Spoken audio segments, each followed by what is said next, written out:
15 اکتوبر ہے، غالباً 5 یا 6 اکتوبر کو عمران خان نے یہ فیصلہ کیا تھا کہ علی امین گنڈاپور کو عہدے سے ہٹا کر سہیل آفریدی کو وزیر اعلیٰ خیبر پختونخوا بنایا جائے۔ پچھلے 10 دن کے اندر تو عمران خان اور سہیل آفریدی کی کوئی ملاقات نہیں ہوئی جب سے عمران خان نے ان کو نامزد کیا ہے۔ کل ملاقات ہوئی تھی بیرسٹر گوہر خان کی اور بیرسٹر سیف کی، جو خیبر پختونخوا حکومت کے ترجمان بھی ہیں۔ اب وہ رہتے ہیں یا نہیں رہتے یہ دیکھنا باقی ہے، بہرحال ابھی تک وہی ترجمان ہے۔ عمران خان سے جب ان کی ملاقات ہوئی تھی تو تحریک انصاف کے کچھ کریڈیبل لوگ یہ تصدیق کرتے ہیں کہ سہیل آفریدی صاحب نے بیرسٹر گوہر خان کے تھرو عمران خان کو ایک پیغام بھیجا تھا، عمران خان سے ایک اجازت نامہ لیا تھا، یوں کہہ لیجئے کہ سوال پوچھا تھا یا ہدایت طلب کی تھی کہ مجھے آگے چلنا کیسے ہے۔ یہ بڑے کریڈیبل ذرائع جو ہیں وہ اس بات کی تصدیق کر رہے ہیں کہ عمران خان کو سہیل آفریدی کی جانب سے یہ پیغام بھجوایا گیا تھا کہ مجھے بتائیے کہ میں، کیونکہ اب ظاہر ہے اب سے کچھ دیر بعد سہیل آفریدی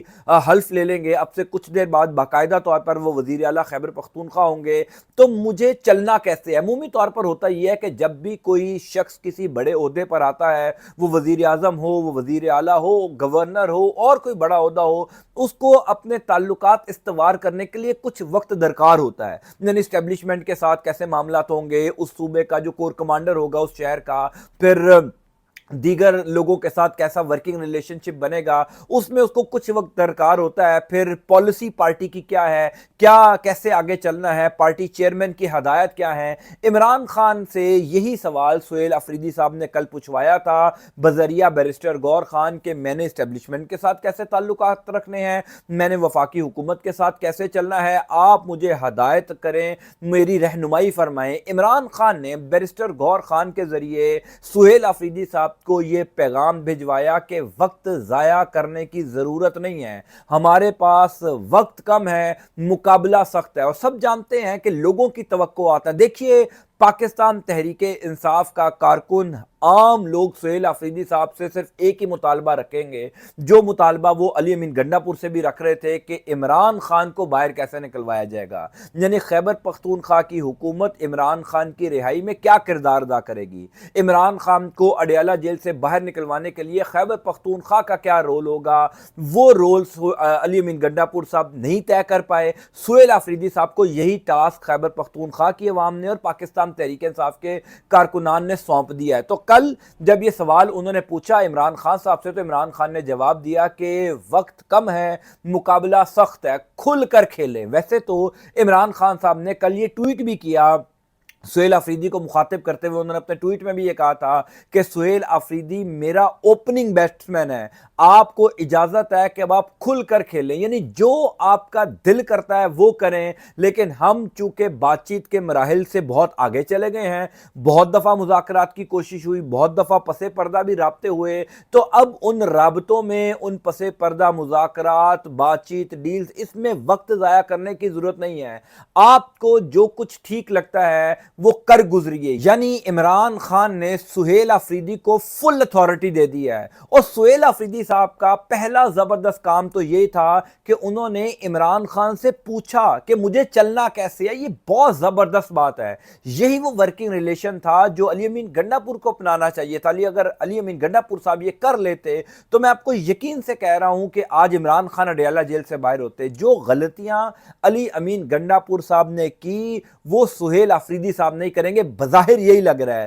ابھی کم از کم یہی لگ رہا ہے کہ سہیل آفریدی صاحب وہ غلطیاں نہیں دہرائیں گے جو علی امین گنڈاپور صاحب نے کی۔ اور پہلا انہوں نے جو پیغام عمران خان کو بھیجا، پھر عمران خان نے بیرسٹر گوہر کے ذریعے سہیل آفریدی کو یہ پیغام بھیجا کہ آپ کھل کر کھیلیں، ڈرنے کی ضرورت نہیں ہے، انتظار کرنے کی ضرورت نہیں ہے۔ جو پہلی تقریر انہوں نے خیبر پختونخوا اسمبلی میں کی تھی اس کا احوال بھی بیرسٹر گوہر خان نے عمران خان کو بتایا کہ انہوں نے جوڈیشل انکوائری کروانے کا اعلان کیا ہے، اور بڑی چیزیں کی۔ انہوں نے کہا کہ میں عشق عمران خان میں مبتلا ہوں، 2 دن سے یہ سوشل میڈیا کے اوپر جملہ بڑا وائرل ہو رہا ہے کہ ہم عمران خان سے عشق کرتے ہیں، ہم عشق عمران خان میں مبتلا ہیں۔ اور سہیل آفریدی بڑا گراس روٹ لیول کا کارکن ہے، میں اس کی تفصیل آپ کو پرانے ویلاگز میں بتا چکا ہوں کہ سہیل آفریدی صاحب اور مراد سعید یہ دونوں وہ پاکستان تحریک انصاف کے رہنما ہیں جنہوں نے آئی ایس ایف جوائن کی تھی، انصاف سٹوڈنٹ فیڈریشن، اور وہاں سے بالکل گراس روٹ لیول سے سفر طے کرتے کرتے وہ پاکستان تحریک انصاف کی مین لیڈرشپ میں آئے، اور آج عمران خان نے ان کو وزیر اعلیٰ خیبر پختونخوا بنا کر یہ ثابت کر دیا کہ پاکستان تحریک انصاف موروثی سیاسی جماعت نہیں ہے۔ یعنی شہباز شریف صاحب وزیر اعظم ہیں، ان کا بھائی وزیر اعظم رہ چکا ہے، ان کی بھتیجی وزیر اعلیٰ پنجاب ہیں، ادھر خیبر پختونخوا میں جو ہے وہ وزیر اعلیٰ کے لیے مولانا فضل الرحمان نے بھی اپنے بھائی کا نام دیا، اور نون لیگ نے بھی اپنے کسی رشتہ دار کا نام دیا۔ یعنی یہ تمام سیاسی جماعتیں رشتہ داری پر مبنی ہیں۔ پاکستان تحریک انصاف نے ایک ایسے بندے کو وزیر اعلیٰ بنوایا، ایک ایسے بندے کو نامینیٹ کیا جس کا دور دور تک عمران خان سے کوئی رشتے کا کوئی تعلق نہیں ہے، صرف رشتہ محبت کا ہے، ایک عام کارکن اور ایک لیڈر کا ہے۔ بہرحال سہیل آفریدی صاحب کا زبردست فیصلہ، عمران خان سے ہر چیز پوچھ کر چل رہے ہیں۔ اب عین ممکن ہے کہ کل، کیونکہ جمعرات کا دن ہے، سہیل آفریدی صاحب آج حلف لینے کے فوراً بعد کل اڈیالہ جیل پہنچیں گے، عمران خان سے ملاقات کریں گے، مزید ہدایات لیں گے، خیبر پختونخوا سے کم از کم پاکستان تحریک انصاف کے لیے ٹھنڈی ہواؤں کے جھونکے آئیں گے۔ وہ کچھ نہیں ہوگا جو پہلے ہوا تھا، وہ فیصلے ہوں گے جو کوئی سوچ بھی نہیں سکتا، وہ چیزیں ہوں گی جو پاکستان تحریک انصاف کے فائدے کی ہوں گی۔ ابھی آپ نے دیکھا نا کہ صنم جاوید صاحبہ جو پاکستان تحریک انصاف کی رہنما ہیں، ان کو ایک ہفتہ پہلے خیبر پختونخوا مین پشاور سے اٹھا لیا گیا۔ خیبر پختونخوا حکومت کو پتہ ہی نہیں ہے، تو کم از کم خیبر پختونخوا کی حد تک چیزیں پاکستان تحریک انصاف کو فیور کریں گی، یہ میں آپ کو بتا دیتا ہوں۔ دوسری امپورٹنٹ خبر ہے سعد رضوی کے حوالے سے۔ سعد رضوی صاحب تحریک لبیک پاکستان کے سربراہ جو لاہور سے مارچ لے کر اسلام آباد جا رہے تھے، مریدکے میں ان کے مارچ کو روکا گیا۔ وہاں پر مبینہ طور پر بتایا جاتا ہے کہ پولیس نے آپریشن کیا اور اس مارچ کو ختم کروایا۔ اس دن کے بعد سے لے کر اب تک سعد رضوی کہاں ہیں، وہ کس کی حراست میں ہیں، کیا ان کو گولیاں لگی، اس حوالے سے بے شمار متضاد اطلاعات گردش کر رہی ہیں، کچھ فیک خبریں بھی گردش کر رہی ہیں۔ پہلی اطلاع یہ آئی تھی کہ جناب ان کو گولیاں لگ گئی ہیں، پھر پولیس نے ایک ویڈیو جاری کی کہ جناب وہ تو کنٹینر سے باقاعدہ طور پر بھاگے ہیں، ان کے بھائی انس رضوی ان کا بھی کوئی پتہ نہیں ہے۔ کل رات کو پولیس نے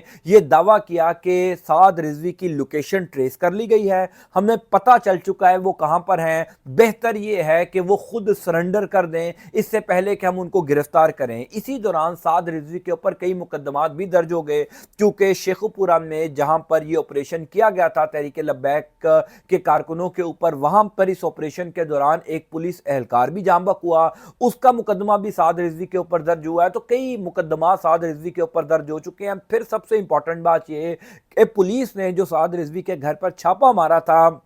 اس دوران سعد رضوی صاحب کے گھر سے جو چیزیں ملی تھی وہ بڑی تہلکہ خیز ہیں۔ وہ تفصیلات خود پولیس نے کلیم کیا ہے کہ یہ ہمیں جو ہے وہ سعد رضوی کے گھر سے ملا۔ ایک سوال یہاں پر ضرور جنم لیتا ہے کہ اگر یہ تمام تر چیزیں سعد رضوی کے گھر سے ملی ہیں تو وہ میڈیا پر بھی سامنے آ جانی چاہیے، میڈیا کو دکھایا جانا چاہیے۔ اور سب سے امپورٹنٹ بات تو یہ ہے کہ جب پولیس ریڈ کر رہی تھی سعد رضوی کے گھر پر، اس ٹائم بھی میڈیا کے کیمروں کو ساتھ رکھنا چاہیے تھا۔ یہ جو اب پولیس کر رہی ہے کہ جناب انڈین کرنسی بھی ہے، یوروز بھی ملے ہیں، ڈالرز بھی ملے ہیں، اور مختلف ممالک کی کرنسیز ملی ہیں، سونا ملا ہے، اسلحہ ملا ہے، یہ خود ساختہ دعویٰ لگ رہا ہے۔ یعنی یہ یک طرفہ دعویٰ لگ رہا ہے، کیونکہ اس میں کوئی میڈیا ساتھ نہیں تھا، اس میں پولیس کی بددیانتی بھی شامل ہو سکتی ہے۔ بہرحال میری اطلاع کے مطابق سعد رضوی صاحب کو گرفتار بعد میں کر لیا گیا ہے، ابھی وہ حراست میں ہے قانون نافذ کرنے والے اداروں کی۔ یہ میری اطلاع ہے، یہ میری معلومات ہے، غلط بھی ہو سکتی ہے۔ خبر یہ ہے کہ سعد رضوی صاحب کی وہ جو ویڈیو دکھائی جا رہی ہے جس میں وہ منہ پر کپڑا رکھ کر کنٹینر سے جاتے ہیں، وہ 1 یا 2 دن پہلے کی ویڈیو ہے۔ وہ ویڈیو عین اس وقت کی نہیں ہے جس وقت پولیس آپریشن کر رہی تھی اور سعد رضوی صاحب وہاں سے جا رہے تھے، وہ پرانی ویڈیو ہے۔ عین ممکن ہے